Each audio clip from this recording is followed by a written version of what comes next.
Join our community by subscribing. Every click helps us share more stories like this one. The introduction.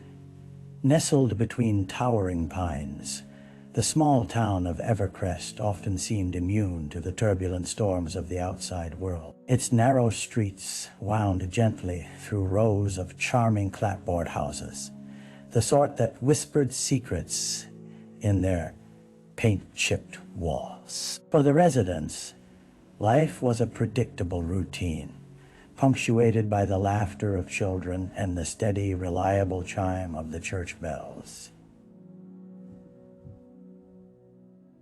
But as the sun dipped below the horizon, casting long shadows across the town, an unsettling darkness began to rise. It was early fall. The air crisp with the promise of winter. The scent of damp earth and fallen leaves drifted in the cool breeze, mingling with the faint aroma of wood smoke from nearby chimneys. Yet beneath this picturesque veneer, an undercurrent of fear threaded its way through the community. A series of odd occurrences had plagued Evercresting's misplaced, lights flickering in the dead of night, and the unsettling feeling of being watched. This was not simply paranoia. Darker forces had begun to ripple through the town. Whispers of unsolved disappearance had been circulating for weeks.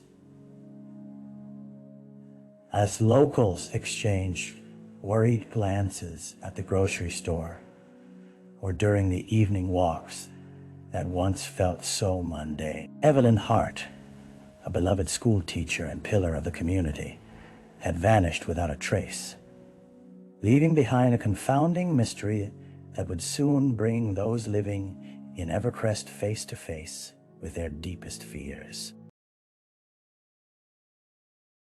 The victim. Evelyn Hart was known for her warmth and kindness. At 33, she had carved out a life for herself in Evercrest that many would envy. The daughter of a local farmer, she had returned to her hometown after earning her teaching degree, eager to impart knowledge to the next generation. Each morning, Evelyn could be found in her sunlit classroom, vibrant chalk stains dusting her hands as she animatedly shared stories of history and literature with her eager students. Her love for children transcended the classroom. She volunteered as a coach for the town's youth soccer team and organized reading hours at the local library. To the residents, she was not just a teacher, but a steadfast friend and confidant. Evelyn's easy laughter echoed throughout the hallways of Evercrest Elementary, her charismatic spirit lighting up even the darkest days. In the weeks leading to her disappearance, however, her typically bright demeanor began to dim. Colleagues noted that she seemed distracted, often lost in thought. The whimsical decor she so lovingly adorned her classroom with fell into disarray, as if echoing her internal turmoil. Friends recalled late-night phone calls where Evelyn expressed unease, citing feelings of being watched and hearing whispers in the night, which she initially brushed off as mere figments of her imagination. Yet, even as she fought her internal battles, there was still a palpable sense of dread surrounding her final days. On the eve of her disappearance, she had every intention of attending a town meeting, but her absence sent ripples of concern through the community. The vibrant educator who had brightened so many lives had seemingly evaporated into thin air, leaving only questions and fear in her wake. The crime scene. 2 days after Evelyn Hart's disappearance, the air in Evercrest grew heavy with anxiety. Frantic pleas for information filled the town's social media pages, and candlelight vigils drew residents together, their tear-streaked faces illuminated by flickering flame. Meanwhile, just beyond the edge of town, authorities had zeroed in on a location that would soon become infamous: the old mill. Sitting on the banks of the turbulent river hollow, the mill had long been abandoned, its once thriving gears silenced and overshadowed by overgrown vegetation. The wood was rotting, and wild vines suffocated the structure, which had become little more than a ghost of its former self. But on that hazy autumn morning, the scene was filled with unwelcome activity. A team of local police officers, accompanied by 9 units, scoured the area, their boots crunching through fallen leaves as they searched for signs of Evelyn. The musty scent of decaying wood hung heavily in the air, along with the ever-present tang of the river. As they approached the building, the atmosphere shifted. An unsettling quiet blanketed the surroundings, swallowed up by the whispers of the woods. Evocative shadows danced on the mill's crumbling walls, tricking the mind into believing it was hiding more than just time-worn memories. The officers combed through the remnants of the old structure. Nothing prepared them for what they would uncover. Tucked away behind a stack of rotten planks lay the evidence of a struggle attire from a vibrant floral blouse, unmistakably Evelyn's favorite. The sight sent a shiver down the spine of every present officer. The hope of finding her alive began to dim, eclipsed by the panic of increasingly chilling possibilities. Hours stretched into an interminable cycle of searching and waiting, marking the beginning of a long, twisted journey through unanswered questions and a relentless pursuit for the truth. The early investigation.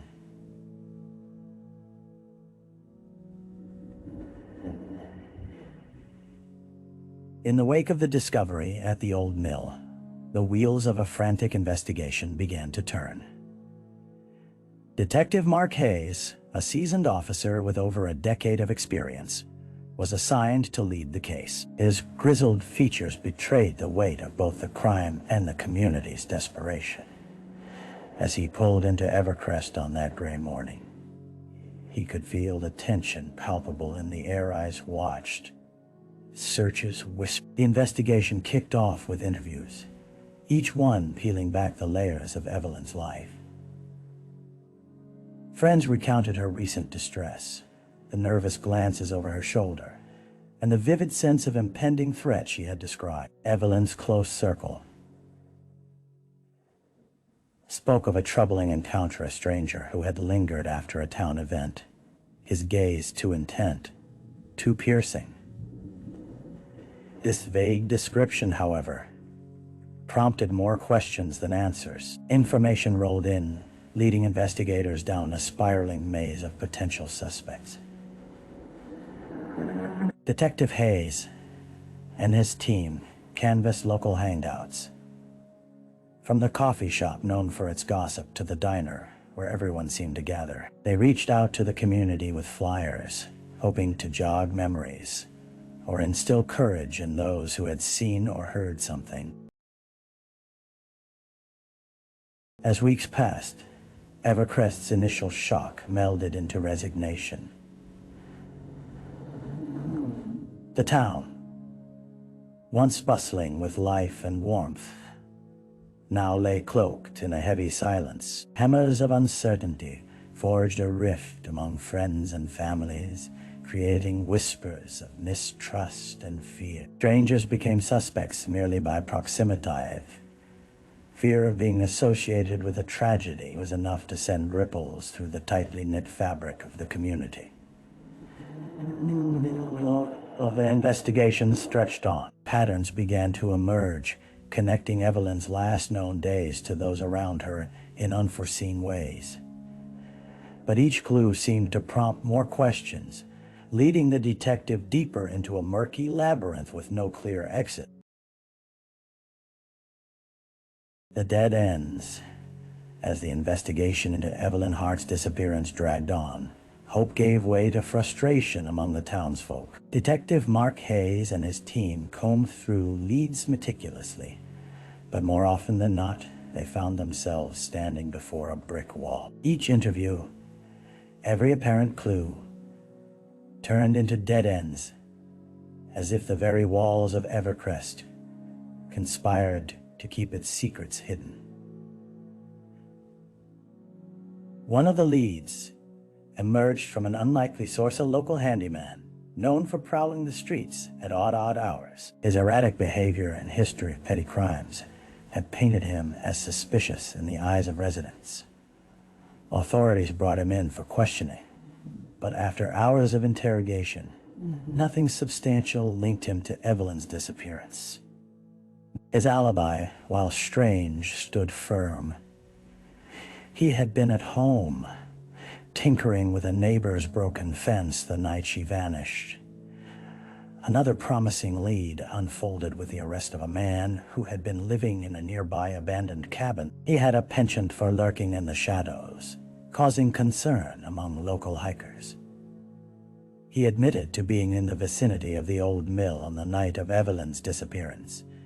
However, once again, the evidence proved lacking. The cabin's dark, stale interior revealed nothing save remnants of a solitary existence, a harsh reminder that appearance often masks deeper truths. Weeks turned into months, and with each painstaking turn, the absence of solid leads weighed heavier on the townspeople's hearts. Conversations became hushed whispers, and the feelings of unease morphed into deep-seated paranoia. The fabric of the community slowly unraveled, with friendships strained and trust eroded, leaving no hollow shell of camaraderie where warmth once thrived.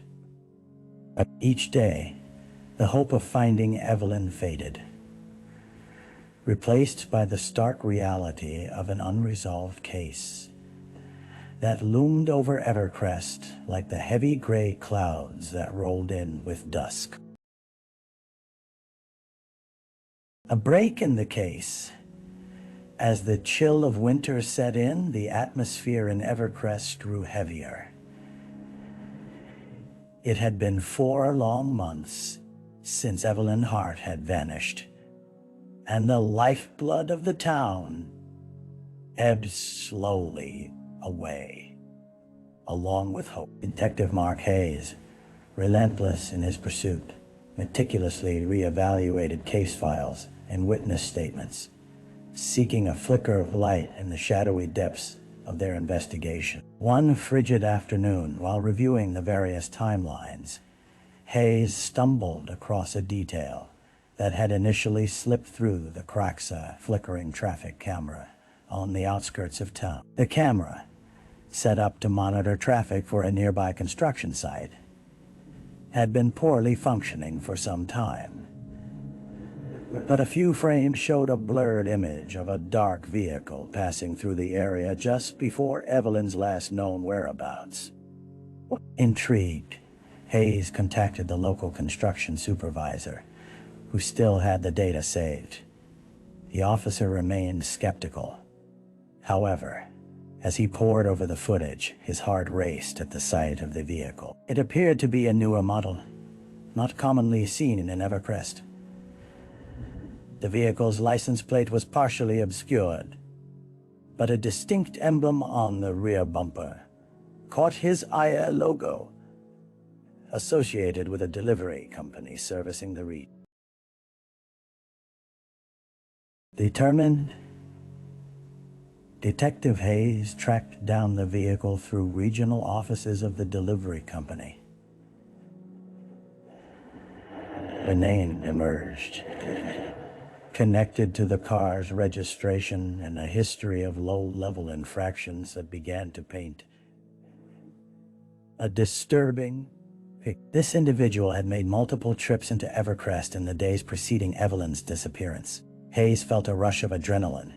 This could be the break they had desperately sought. The detective dug deeper, unearthing a pattern of troubling behavior linked with the suspect that stretched back years, consistent brushes with the law for offenses that hinted at a darker nature. The puzzle pieces, once disparate and confusing, began to come together in a way that promised connection. As a new plan of action began to form, a quiet sense of urgency filled the stale air of the investigation office, igniting a glimmer of hope in a town yearning for closure. The suspect. Detective Mark Hayes felt the weight of responsibility coiled tightly in his chest as he prepared to approach the suspect. After unearthing the connection to the delivery driver, Jason Miller, Hayes learned that he lived in a nearby town, just under 20 miles from Evercrest. Though initially unassuming, his history of minor offenses and gradual unsettling patterns began to paint a troubling picture. Miller's last few trips into Evercrest coincided precisely with Evelyn's unsettling phone calls to friends, where she spoke of an imposing stranger lingering nearby. The detective knew that a direct approach was essential, so he gathered a small team, including Officer Gina Ramirez, who had a knack for reading people, a skill he'd come to trust. They arrived at Miller's small, one-story house on a monotonous block at the end of a quiet street. The atmosphere felt thick, each step weighed down by the potential for confrontation. As they knocked on the door, the sound echoed through the walls like a drumbeat of anxiety. It was answered by a tall, disheveled man whose demeanor flickered between bewilderment and annoyance. "Can I help you?" he asked, glancing from side to side as if already calculating an escape. Once Hayes identified himself and explained the purpose of their visit, Miller's eyes narrowed, agitated by the sudden intrusion. His story about his whereabouts leading up to Evelyn's disappearance was vague at best. The detective noted the slight tremor in his voice, the way his fingers fidgeted with the hem of his coffee-stained t-shirt, signs of discomfort that honed into sharp suspicion. Detective Hayes probed deeper, pressing him for details about his interaction with locals, especially women. Miller's responses grew stuttered and defensive, riddled with inconsistencies. Each question unveiled more cracks in his carefully structured facade. As the interrogation continued, Hayes sensed that he was chipping away at Miller's composure. The truth lingered beneath the surface, waiting for the right moment to break free. Moments stretched into an eternity as Hayes squeezed each reluctant response from Miller, ultimately drawing forth a quiet acknowledgement of his frequent, unsettling presence around the town. The detective's instincts screamed that he was circling something dangerous, that they were on the cusp of unearthing the dark secrets buried among Evercrest's familiar faces. The trial, as winter melted into spring, a tentative sense of anticipation enveloped Evercrest. The truth that had eluded residents for so long was inching closer to resolution. Jason Miller was arrested and charged with the kidnapping and presumed murder of Evelyn Hart. The community watched in silence as a pall of sorrow mixed with the slightest hint of hope swept through. For many, this trial would define not only the quest for justice, but the healing of a fractured town. In the days leading up to the trial, the local courthouse overflowed with residents eager for answers. The air crackled with murmurs and an undercurrent of tension as townspeople gathered to witness the unraveling of a grim chapter woven into the fabric of their lives. Detective Mark Hayes took a deep breath as he entered the courtroom, where the heavy wood paneling and dim light bore witness to the weight of the proceedings. Miller, now a shadow of the man officers had interrogated, appeared disheveled and tired, his eyes scanning the room, landing briefly on familiar faces lined with sorrow. The prosecution laid bare a case that would affirm what many believed, that Miller had stalked Evelyn, that his unsettling behavior escalated into something far darker. Witnesses took the stand, their voices shaky yet resolute, as they recounted encounters with the defendant's stories of unsettling glances, and whispered threat. Detective Hayes presented the evidence that had sealed Miller's fate.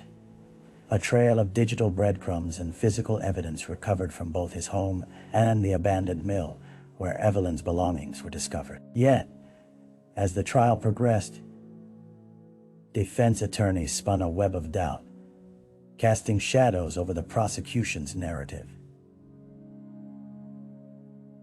They questioned the reliability of the witnesses, insinuating that fear had skewed their perceptions. The courtroom felt charged, with tension ratcheting up as doubts rattled the faith of the onlookers, stirring the specter of uncertainty once again. Days turned into weeks as jurors filed in and out, deliberating amid the palpable silence of a community on edge. For many in Evercrest, watching the trial unfold was not just about justice for Evelyn. It was a reckoning with the darkness that had infiltrated their lives, a collective yearning to reclaim their peace amidst the chaos that threatened to swallow them all. The aftermath. As the gavel struck its final blow, reverberating through the silence of the courtroom, Jason Miller was found guilty of kidnapping and murder. The verdict echoed through the county, marking a bittersweet victory for the community of Evercrest. Relief washed over many, tempered by an overwhelming sense of loss. Evelyn Hart had been a luminous part of their lives, and her absence left an unfillable void that lingered like a ghost in the hearts of those who adored her. In the days following the conviction, the town slowly began to breathe again. Vigil gatherings transformed from somber candlelight memorials into celebrations of Evelyn's life. Locals shared stories of her joyous spirit, the way she had inspired countless children, and how she had rallied the community together. Yet, the scars of what had transpired could not be easily erased. The lingering fear and suspicion created an echo of vigilance amongst the townspeople. Detective Mark Hayes found himself haunting the very streets he had walked during the darkest days of the investigation. This journey had transformed him. He felt a deep connection to the community that mourned together, as well as a peculiar sense of responsibility to help it heal. In the corners of the town square, laughter began to return, and gardens bloomed anew. Yet an unspoken understanding emerged, a promise to protect one another and keep Evelyn's spirit alive. Amidst the gradual resurgence of life, the annual town festival approached, a cherished tradition that required the community to stand united. Plans unfolded to honor Evelyn within the festivities, not as a memory to haunt their minds, but as a celebration of inspiration, kindness, and resilience. The town would raise funds for a scholarship in her name, ensuring that her legacy would forever echo in the hearts of future generations. As the sun set behind the pines, casting a warm glow over Evercrest, residents circulated pamphlets and hung banners for the festival. While forgiveness remained distant for some, the collective heart of the town found solace in remembrance, a testament to the strength found in unity. Together, they would continue to carry the memory of Evelyn Hart, keeping her alive not in darkness, but in the light of love and community. Reflection. Months had passed since the trial, and the sound of laughter gradually returned to the streets of Evercrest, though it was tempered with an undercurrent of vigilance. Detective Mark Hayes often took long walks through the town, contemplating the fragile balance between safety and fear. The changes in the community were undeniable. It felt different, altered by what had transpired. An intricate tapestry woven from the joys of their past had been ripped, leaving raw edges that rubbed against the souls of its people. As he passed the familiar facade of Evercrest Elementary School, Hayes recalled the echoes of children's chatter that once filled the hall. Evelyn's laughter, intertwined within the joyful chorus. After losing her, the community had embraced renewed wisdom, acknowledging the importance of every small connection, each fleeting moment, Hayes sensed a collective realization, a newfound appreciation for those they held dear. In their reflections, residents had begun sharing their stories, knitting together their experiences with Evelyn Sand. He, too, contemplated the power of community. He realized that while tragedy could fracture a town, it could also unite its people in a profound way. The dark cloud that once loomed over Evercrest began to dissipate, leaving behind a resilient community transformed by grief into guardians of one another's spirits. There was still much healing to be done, and it would take time. But in the embrace of grief, love flourished with newfound vigor, teaching everyone an invaluable lesson: to live intentionally, finding strength in each other amidst life's uncertainties.